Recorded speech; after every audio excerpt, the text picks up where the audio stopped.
নমস্কার বন্ধুরা, আমি অমৃতা লাইফস্টাইল ব্লগে সবাইকে স্বাগত। একটা কথা বলবো বন্ধুরা, আমি বেশ কিছুদিন ধরে গানের ভিডিও বলুন, রান্নার ভিডিও বলুন, মানে সব কিছু শর্ট টাইমে ছেড়েছি এবং দেখেছেন আমার চ্যানেলে লং টাইম গানের ভিডিও গেছে, রান্নার ভিডিও দিতে পারিনি বা ডেলি লাইফস্টাইল কিছুই দিতে পারিনি, কারণ আমি আসলে শারীরিকভাবে সুস্থ ছিলাম না। গানের ভিডিওগুলো রেগুলার দেওয়ার একটাই কারণ, 3 থেকে 4 মিনিট বা 5 মিনিট একটু কষ্ট করে ভিডিও করলেই আমি ভিডিওটা দিতে পেরেছি।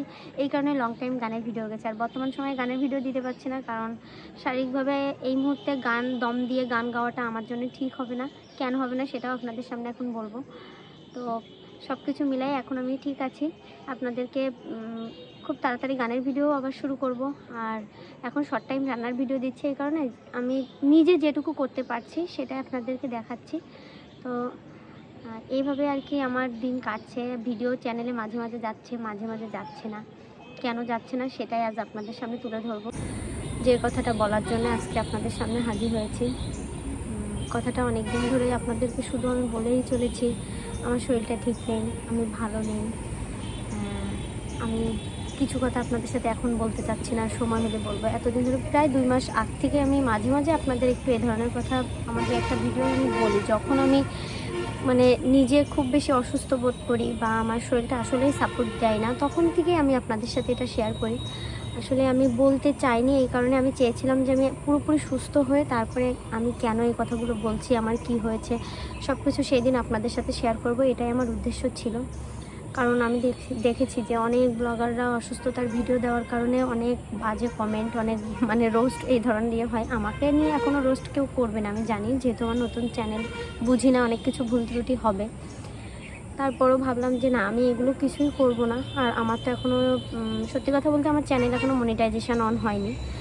আমার হয়তো বা টার্গেট ফিল আপ হয়ে গেছে, প্রায় কাছাকাছি, একটা সামান্য একটু বাকি আছে। তো আমি এখন এই ভিডিওটা দিলেও কোনো সমস্যা না। তারপরও ভাবলাম যে আমি সব কিছু আপনাদের শর্ট টাইমে শেয়ার করব, তবে আমি সুস্থ হওয়ার পর। আজ আমি মোটামুটি সুস্থ। এখন আপনাদের বলবো যে কি হয়েছে। সত্যি কথা বলতে কি, মাস 2 আগে হঠাৎ করে আপনাদেরকে বলে, আমার একটা ভিডিও আছে যে হঠাৎ করে মার ওখান থেকে আমরা ইহানবাবুর বাড়িতে আসছি। ইহানবাবুর বাড়িতে যাওয়ার পরে হঠাৎ করে একদিন রাত্রে আমার খুব পেটে ব্যথা করে। পেটে ব্যথার কারণে এত তীব্র ব্যথা, আমি ছোট থেকে বড় হয়েছি, আমার মাঝে মাঝে গ্যাস্ট্রিকের সমস্যা আছে বলে বমি করি, কিন্তু আমার পেটে ব্যথাটা কখনো আমি অনুভব করিনি।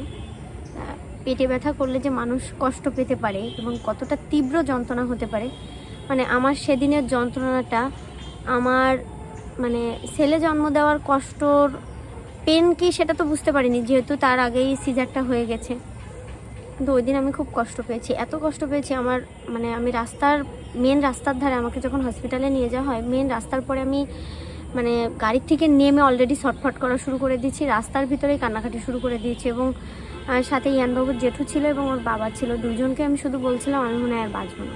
আমি হসপিটালে গিয়ে এত ছটফট করছিলাম, ওখানে যারা মানে ওই সময় আর কি যারা ইন্টার্নশিপ ডাক্তার ছিলেন, অত রাত্রে তো আর, রাত তখন 1টা-2টা বাজে, তো অত রাত্রে তখন রেগুলার ডাক্তার যারা ছিলেন না, ইন্টার্নশিপ ডাক্তাররাই ছিলেন, তো তারাও এক প্রকার ভাবছিল যে হয়তো বা গ্যাসের ব্যথা, এই জন্য তারা একটু হাসাহাসি করছিল। কিন্তু আমি বুঝতেছিলাম আমার সেদিন কী হচ্ছিল। ইসিজি করা হয়, ইসিজি রিপোর্ট স্বাভাবিক ছিল। তারপরে মনে করা হয় হয়তো বা আমার গ্যাস্ট্রিক আলসারের একটু সমস্যা ছিল, এই কারণেই মনে হয় সেটাই আমার সামনে একটু এখন বড় আকার হয়ে দাঁড়িয়েছে, হয়তো বা আবার কোনো প্রবলেম হয়েছে যার কারণে আমি এত অসুস্থতা বোধ করছি। তারপরে পরের দিন আমি যে রেগুলার চেক আপের যে ডাক্তারের আর কি থাকতাম, পপুলারে আমি এক স্যারকে দেখাতাম, ওনার নাম হামিদুদ্দিন। তো স্যারকে আমি দেখাই, রাত্রে যখন কোনো রুগী ভর্তি করা হয়, মানে অসুস্থ হয়ে পড়ে আমাদের যশোর শহরে, ওখানে আপনাকে মানে যত আপনার টাকা থাকলেও কিছু করার নেই, তখন আপনাকে সদরেই ভর্তি হতে হবে, অন্য কোনো প্রাইভেট ক্লিনিকে আপনাকে ভর্তি নেবে না। এখন স্যারকে যখন আমি পরের দিন পপুলার ক্লিনিকে দেখাতে যাই, তখন এক প্রকার আমাকে ফিরিয়ে দেওয়া হয় যে স্যার সদরে ভর্তি হওয়া কোনো রুগী দেখেন না, স্যারের মানে রুগীর সিরিয়াল নেই, উনি আর কি স্যারের সাথে পরামর্শ করেন এবং স্যার বলে আচ্ছা ঠিক আছে বসতে পারো, আমি দেখে দেবো। আমি ওনাকে বলেছিলাম যে আমি দীর্ঘ 4 বছর ধরে স্যারের আন্ডারেই থাকি, তো হঠাৎ করে রাত্রে অসুস্থ হওয়ার কারণে অত রাত্রে তো স্যারকে পাবো না, বাধ্য হয়ে সদরে ভর্তি হতে হয়েছিল। তখন স্যার আমাকে দেখতে যায়, স্যার আমাকে দেখেও চিনতে পারেন, এবং দেখার সাথে সাথে উনি যখন চিনতে পারে তখন উনি বললো তোমার তো আলসারের সমস্যা ছিল, তো তুমি হচ্ছে এন্ডোস্কোপি করো। শুনে তো একটু ভয় পেয়েছিলাম, কিন্তু আমার তীব্রতাটা এত ছিল ব্যথার যে আমার কাছে মনে হয়েছিল যে আমার যে কোনোভাবে, আর বিশেষ করে আমার ছেলের কথা আমার সবসময় মাথায় ছিল বলে আমি যত কষ্ট হোক আমি এন্ডোস্কোপি করতে রাজি হই। এবং আমি অজ্ঞান না করে, আমার এত বেশি মানে কষ্ট ছিল পেটের ব্যথায় যে আমি অজ্ঞান না করে আমাকে এন্ডোস্কোপি করার আমি পারমিশন দিয়ে দিই, এবং আমি সেইভাবেই কিন্তু এন্ডোস্কোপিটা করাই স্যারের কাছ থেকে। স্যার আমাকে এন্ডোস্কোপি করে, স্যার নিজেই তো রিপোর্টটা করে এবং দেখে, স্যার আমাকে জায়গায় বললো তোমার তো আলসারের কোনো কিছুই নেই, তুমি তো এখন পুরো সুস্থ, তুমি খুব সুন্দরভাবেই তুমি সুস্থ হয়ে গেছো, তোমার কোনো কিছুই নেই ভিতরে, তাহলে তোমার প্রবলেমটা কোথায়? তুমি যাও একটু ব্লাড টেস্ট করো এবং তুমি হচ্ছে আলট্রাসাউন্ড করে দেখো, এবং যে ডক্টর আলট্রাসাউন্ড করবে তাকে তুমি বলবে তোমার যেখানে ব্যথাটা হচ্ছে ওখানে যেন ভালো করে দেখতে। তো আমি ব্লাড টেস্ট করাই, তারপরে যখন আলট্রাসোনোগ্রাফি রুমে যাই তখন অলরেডি যে ম্যাম আর কি আমাকে আলট্রাসাউন্ড করে উনি আমাকে সরাসরি বলে দেয় যে আপনার পেটের ভিতরে তো আপনি বেবি হওয়ার আগে বুঝতে পারেনি, তাহলে তো আপনি একবারেই আর কি সিজারের সময় এটা ইয়ে করে বেরোয় আসতে পারেন। তা আমি বললাম আমার কী হয়েছে, মানে আমি তো ভয় পেয়ে গেছি যে উনি যেভাবে বলছে। তা উনি তখন বললো যে আপনার পিত্তথলিতে নুড়ি পাথরের মতো পাথর। কথাটা শুনে মনে হলো কি যে মানে আমার পৃথিবীটাই পুরো উল্টে গেল। হয়তো বা এই কথাটা শোনার পরে সবার মনে হবে এটা তো এখন বর্তমান সময়ে কোনো ব্যাপার না, হয়তো বা কোনো ব্যাপার না, কিন্তু আমি তো মানে মা হওয়ার পরের থেকে আমার সব কিছুতেই আমার মনে হয় আমার কিছু হলে আমার ছেলের কী হবে, আমার ছেলে, আমি যেভাবে আমার ছেলেটাকে বুঝবো অন্য কেউ যদি না বুঝে, আমার মনে হয় না মার থেকে কেউ বুঝে না, সবাই ভালোবাসে, সবাই আগলে রাখার চেষ্টা করে, কিন্তু আমার অনুভূতিটা আমি কাউকে বোঝাতে পারি না। মাঝে মাঝে আমার অতিরিক্ত মানে আমার ছেলে নিয়ে কেয়ারিংয়ের কারণে আমার মাও আমার পরে মানে রেগে ওঠে, আমার বোন রেগে ওঠে, ইহানবাবুর বাবাও আমার পরে বলে একটু বেশি বেশি, কিন্তু আমার তো ভয় করে, আমার মনে হলো এই বুঝি পড়ে গেল, এই বুঝি এই হলো, এটা ভয় আমার ভিতরে কাজ করে। হয়তো আমার একটু প্যানিক স্বভাব আছে, এই কারণে হতে পারে। সব কিছু মিলায়ে যখন উনি বললো তখন তারপর ঠিক মানে ওই সময় আমার মানে আমি কথা বলার শক্তি হারিয়ে ফেলেছি, তারপরও আমি নিজেকে কন্ট্রোল করে ওনাকে জিজ্ঞাসা করি আমার যে পর্যায়ে আছে আমি কি কোনোভাবে ওষুধের দ্বারা এটা কমানো সম্ভব অপারেশন না করে। তখন উনি আমাকে সরাসরি এলইডি স্ক্রিনটা ঘুরিয়ে দেখায় দেয় যে দেখুন এটা কি কোনোভাবে ওষুধের দ্বারা সম্ভব, আর আপনি কি আগে এতগুলো পাথর যার পেটের ভিতরে সে কোনোদিনও টের পায়নি। তো সত্যি কথা বলতে কি আমি কখনো টেরই পাইনি।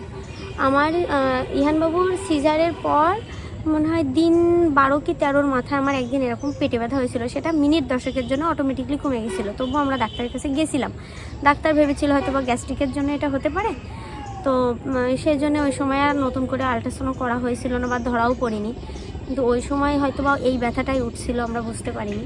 কিন্তু 10 মিনিটের একটা ব্যথা গ্যাস্ট্রিক ধরে নেওয়াটাই তো স্বাভাবিক, যেহেতু আমার গ্যাস্ট্রিকের প্রবলেমটা আছে। তারপরে ওই যে জানতে পারলাম লাস্ট মানে অপারেশন হওয়ার আগ পর্যন্ত আমি আমার এই প্রবলেমটা ধরা পড়ার 1 মাস 7 দিনের মাথায় আমি অপারেশন করেছি। ইচ্ছা ছিল যে অপারেশনটা 7 দিনের ভিতরে করে ফেলবো। তো সব কিছু মিলাই ইহানবাবুর মাসি ছিল ঢাকাতে, তার পরীক্ষা ছিল, তার থাকাটারও একটা ব্যাপার আছে। দ্বিতীয়ত মা আমাকে যে আমার ওখানে গিয়ে থাকবে, এদিকে বোনের পরীক্ষা হয়ে গেলে ও বাসায় আসবে, সব কিছু মিলায় না মানে পরিস্থিতি হাতের বাইরে ছিল যখন আমার অসুখটা ধরা পড়ে। তো একটু সময় দিলাম, সময় দেওয়ার পরে 15 দিনের ভিতরে সব কিছু ওকে হয়ে যায়। তখন আসে ফ্যামিলিগত একটা প্রবলেম, সেটা আপনাদের সামনে নাই বললাম, সবারই তো জানেন ফ্যামিলিগত জীবনে অনেক কিছু থাকে। তবে হ্যাঁ, আমার শ্বশুরবাড়ি, আমার শ্বশুর শাশুড়ি, আমার ভাসুর, আমার হাজব্যান্ড বা আমার বাপের বাড়ির কোনো কিছু না, তবে শ্বশুরবাড়ির মানে ইন্টারনাল অন্য ব্যাপার, একটু জমির সমস্যা নিয়ে আর কি আমি একটু আমাদের একটু সমস্যা ছিল বলে একটু সেই কারণে আমার অপারেশনটা আরেকটু পিছাই যায়। তো সেটা আমি সমাধান করি যে ডেটে, তার ঠিক পরের দিনই আমি আমার অপারেশনের ডেট ফিক্সড করি। তো অপারেশনটা হয়ে যায়, ভালোভাবে হয়ে যায়। আর ভালো না হওয়ার কোনো কারণ ছিল না, কারণ আমার অপারেশনটা আমি করিয়েছি আমার দাদার হসপিটাল থেকে, মানে আমার দাদার যে হসপিটালের কর্তব্যরত ডাক্তার, যেহেতু আমার দাদা ওখানে আছে, আমার নিজের ভাই, আমার তো এত টেনশন করার কিছু না। আমি আসলে সত্যি কথা কি, আমি এটা নিয়ে কখনোই ভাবিনি যে আমার কি হবে। আমি শুধু ভয় পাচ্ছিলাম কি যে আমার কতটুকু ব্যথা লাগবে, আমার ছেলেটাকে আমি কতদিনে নিতে পারবো, বা আমার কতদিন বিছানায় শুয়ে থাকতে হবে। আসলে শুয়ে থাকতে কারোরই তো ভালো লাগে না। আমার ইয়ানবাবুর সিজারের পরে আমি 5 দিনের থেকেই আমি হাঁটাহাঁটি ছোটাছুটি এক প্রকার বললেই চলে। মানে আমাকে কেউ আটকায় রাখতে পারছিল না, সবাই বকাবকি করছিল, এটা করো না ওটা করো না, কিন্তু আমি ওইভাবে আমার হয় না, আমি পারি না। আমার চঞ্চলতা মন, চঞ্চলতা স্বভাব, ওটাই আমি সবসময়। তো সব কিছু মিলায়ে অপারেশনটা হয়েও গেছে। এখন আমি মোটামুটি না বলবো, শারীরিক দিক থেকে একটু দুর্বল আছি, কিন্তু আমি মানসিক দিক থেকে বলুন আর আমার যে অপারেশনটা হয়েছে সেই দিক থেকে বলুন, আমি মানে পুরোপুরি সুস্থ। যার কারণে আজকে সব কিছু আপনাদেরকে একটু বলার কারণ একটাই, আমি দীর্ঘদিন ঠিকমতো ভিডিও দিতে পারছি না, আর গানের ভিডিওতে এই মুহূর্তে দিতে পারছি না, যেহেতু একটা সার্জারির পরে আর একটা সার্জারি, 8 মাসের ভিতরে দুইটা সার্জারি। বুঝতেই তো পারছেন, শরীরের তো আমার অবশ্যই একটা ধকল আছে। তবে আমার ছেলে আছে না, আমাকে তো ভালো থাকতেই হবে, আর ওর জন্য আমি ভালো অটোমেটিক হয়েই যাচ্ছি। আমার যখন অপারেশন থিয়েটারে নিয়ে গেছে, আমার অপারেশন থিয়েটারে আরও 2জন ডাক্তার ছিলেন এবং আমার দাদা ছিলেন, 3 জন ডাক্তারে আমার অপারেশনটা করছেন। সাথে আমার বৌদি ছিলেন। আমার বৌদি ছিল এই কারণে, আমার বৌদি আগামী দিনের মনে করেন মানে নার্সিংয়ের শেষ পরীক্ষা দিচ্ছে, তো সেও ছিল। আমি একটু ভয় পাচ্ছিলাম বলে বৌদি আমার ওখানে ছিল, আমার মাথার কাছে আমার বৌদি দাঁড়িয়ে ছিল। তো আমার সব আপনজনরাই ছিল, তো আমি ভয় পাইনি। আর সবথেকে বড় কথা, আমার যে ভাই ওখানে ডাক্তার, মানে ও ছোটোর থেকে আমাকে ওর সাইকেলে উঠেই আমি বাইরের জগতে, স্কুলে, প্রাইভেটে, ও সব জায়গায় আমার নিয়ে যেত। তো ওর প্রতি আমার ভরসাটা একটা অন্যরকম। শুধু আমি না, আমাদের ফ্যামিলির সবারই ভরসা ওর প্রতি অন্যরকম। তো আমি যখন যাই, আমার দাদা ছিল, আমার তো কোনো টেনশন নেই। সবথেকে বড় কথা আরও একটা পাওয়া, অপারেশনের আগে আমি দাদার কাছে পৌঁছানোর আগে আমার সেজে যেটি সে পৌঁছাই গেছে। তো আমাদের বাড়িতে এখন বর্তমান সবথেকে সিনিয়র পার্সন হচ্ছে সে যেখানে থাকবে বুঝতে হবে যে যাই হোক না কেন সে সব কিছু জয় করে ফেলবে, এবং সব কিছু তার মনে হয় কি যে আসলে তার অভিজ্ঞতা সব ব্যাপারেই মনে করেন সব কিছুতেই সে অভিজ্ঞ, বয়সের একটা অভিজ্ঞ আছে। এবং 28 জনের সংসারে বিয়ে হয়ে আসা, তারপর থেকে এই যে আজকে এত বছর সংসার জীবন এত সহজ, তার নাতি মানুষ হচ্ছে। সত্যি আমাকে সে নিজেই কোলেপিঠে করে মানুষ করেছে। আমি মার কাছে কতটুকু ঘুমাইছি, আমার ঘুম চোখে যদি দেখতাম আমার জেঠি নেই আমার পাশে, আমি সেখানেই চলে যেতাম। এটাই বাস্তবতা। তো সেও ছিল, আমি যাওয়ার আগে সে চলে গেছে, তার মেয়ের অপারেশন, সে যাবে না। তো সবই নিজের মানুষ ছিল, তো যুদ্ধটা জয় করতে সহজ হচ্ছে। আমি এই যে যতটা হাসছি না, যেদিন আমি অপারেশনের জন্য, যে আমার হাসিটা ঠিক এত সহজ ছিল না, কিন্তু আমি চাইছিলাম যে আমি ভিডিও করব এই হাসিটা নিয়েই আপনাদের সামনে। তো আপাতত গানের ভিডিওটা আর যাচ্ছে না, বুঝতেই তো পারছেন। এখন দমের পরে প্রেশার দেওয়াটা ঠিক হবে না, আর সামান্য কিছুদিন একটু অপেক্ষা করব, তারপরে আমি গানের ভিডিও দিব। আর রান্নার ভিডিও দিচ্ছি, আমি এমনভাবে রান্নার ভিডিও দিচ্ছি যেটা শর্ট টাইমে আমি দিতে পারি। মানে আমার শারীরিক প্রেশারটা একটু কম যাচ্ছে, তবে আমি সব কিছু নিজে হাতে করছি। এখন হয়তো বা চেষ্টা করলে সবই পারতে হবে। আর এখন তো সামনে কি বলবো, এতদিন শুয়ে বসে এক প্রকার অনেকটাই সময় কাটিয়ে ফেলেছি। এখন ছেলে আমার জন্য না, এখন ছেলের জন্য পুজোর শপিং, এখন ছেলে ছাড়া আর কিছু মাথায় নেই। ছেলের পুজোর শপিং করব, সব কিছু আপনাদের সাথে শেয়ার করব, নিজে কিছু কিনলেও সেটা শেয়ার করব। তো সবাই আমার জন্য আশীর্বাদ করবেন। আমি সুস্থ আছি, তবে আমার ছেলে আবার একটু নতুন করে ঠান্ডা লেগেছে, যেহেতু বাড়ি, আবার ওর মামার ওখানে গিয়েছিল, সেখান থেকে আবার এখানে, সব কিছু মিলায়ে আমি এখন অনেকটা টালমাটাল পরিবেশটা নিজের হাতে নিয়ে ফেলেছি। ঈশ্বর চাইছেন বিধায় হয়েছে। শুধু একটা জিনিসই দেখাবো, অনেকে মনে করতে পারেন যে কথাগুলো শুধু মুখেই বলছি, জাস্ট এই হচ্ছে আমার ডাক্তারের রিপোর্ট, এটা হচ্ছে এক্সরে রিপোর্ট, আর আলট্রাসাউন্ড রিপোর্টটার ছবি আপনাদের দিয়ে দিব। তো সব কিছু মিলায় জার্নিটা খুব বেশি সহজ ছিল না, তবে আমি যুদ্ধ জয় করে ফেলেছি। না করার কি আছে, যেখানে নিজের ভাইয়ের বউ, মানে ওটি রুমেই ছিল যারা আর কি। আর আমার অপারেশন তো আমার দাদাই ছিল, আমার দাদা নিজে হাতে আমার অপারেশন করেছে। আমি ভয় পাওয়ার কোনো আমার কারণই ছিল না, শুধু ভয় পাচ্ছিলাম কি জানেন, যে অপারেশন রুমে গিয়ে যে যন্ত্রপাতিগুলো দেখছিলাম, ওটাই আমার একটু ভয় লাগছিল। যাই হোক, অপারেশনের পরেও আমি কিছুটা সময় কষ্ট পেয়েছিলাম যখন অবস্থা ছাড়ে আর কি। সব কিছু মিলাই এখন ভালো আছি, সবাই আশীর্বাদ করবেন, এইটুকুই জানানোর ছিল। কারণ এই কারণে আর কি আমি ভিডিও দিতে পারিনি, তবে এক প্রকার আমি মানে আমার ওই দিনগুলো যেভাবে গেছে সেটা আপনাদের সামনে আমি বলতে পারছি না, বলতে চাইও না। মানে আমার ভিতরে ওই সময় কী চলতো, এখন সুস্থ হয়ে গেছি তো এখন কথাগুলো বদলে গেছে। হয়তো বা ভিডিওটা ওই সময় যদি আমি করতাম আমার কথাগুলো অন্যরকম থাকতো, হয়তো বা চোখে জল থাকতো, যেটা আমি ওই সময় করতাম। এমন কোনো দিন নেই ভয়ে কাঁদিনি যে আমার ছেলেটার কী হবে, কী হবে না, আমি কি করবা না, আমি এইগুলো ভাবতে ভাবতে আমি খুব কষ্ট পেয়েছি। কিন্তু এখন আমি সুস্থ। আপনাদেরও খানিকটা চাওয়া পাওয়ার জোর ছিল, আমার ভালোবাসার মানুষদের, আমার পরিবার, আমার শ্বশুরবাড়ি, আমার বাপের বাড়ি বলেন, সবাই আমার তো আপনজন। আমার এই মানুষগুলো আমার পাশে ছিল বলে সুস্থ। আর সর্বোপরি বলবো আমার দাদা বৌদি, এই দুজন মানুষ ওই সময় আমাকে যেভাবে মানসিক সাপোর্ট দিয়েছিল। আমার বৌদি শুধু আমাকে বলে কি এতটুকু ছিদ্র করবে, কিসের ভয়। তো এই জোরটাই অনেক ছিল এবং বৌদি আমার মাথার কাছে ছিল। আমি সব কিছু মিলাই লাকি যে অপারেশনটা ভাইয়ের হাত দিয়েই হয়েছে, তো এই জন্য। তো এইটুকু আপনাদের বলার ছিল। আবার সব কিছু সুন্দর করে নতুন ভিডিও আসতে চলেছে, চেষ্টা করব কন্টিনিউ করার। মাঝে মাঝে 2-1 দিন মিস হয়ে যাচ্ছে, কারণ কি আমার শরীর সবসময় ঠিক যাচ্ছে না। এখন তো দুর্বলতা কাজ করছে, মাথা ঘোরাচ্ছে, উঠে দাঁড়ালে কষ্ট হচ্ছে, পায়ের শিরা টান ধরছে, এইটুকু তো একটু হবেই। মনের দিক থেকে আমি সুস্থ আছি এবং ভালো আছি।